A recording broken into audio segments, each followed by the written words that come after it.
Esattamente, è la stessa Costituzione che dice che in questo momento non ci sono le condizioni per poter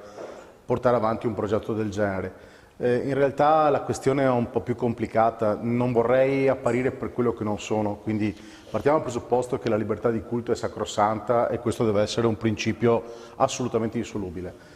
Va da sé però che ci sono delle contraddizioni in termini pratici, nel momento in cui non è ancora chiaro a livello pratico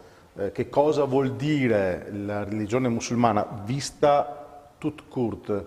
per tutte quelle che sono le interpretazioni anche del Corano, ci sono delle cose che lasciano perplessi, cioè nel senso che chiaramente non voglio fare di tutto erba un fascio, questo è un dato di fatto. Ci sono inclinazioni per seguire la religione in un modo o nell'altro, però se noi andiamo a guardare i versetti del Corano, se noi andiamo a guardare l'Ashura, eccetera, eccetera, insomma, se io vado, che ne so, a riprendere un'intervista fatta da Khomeini, ovviamente qualche tempo fa, dove mi parla di spose bambine, però al massimo 9 anni, però contestualmente possono avere rapporti non completi anche prima dei 9 anni. Se mi parlano di vessazione della donna a 360 gradi, soprusi sulla donna, ci sono interpretazioni del Corano che parlano che la donna è più o meno paragonabile a meno di un cane. Io non credo che queste siano cose che rientrano neanche in Costituzione italiana, oltre che al buonsenso. Quindi, fin tanto che non vi sarà chiarezza su tutto quello che è l'ambiente religioso musulmano, e sto parlando di dati di fatto e non di modi di pensare, credo che si debba tenere un attimo le antenne tirate su. Se poi andiamo a verificare che i cosiddetti centri culturali,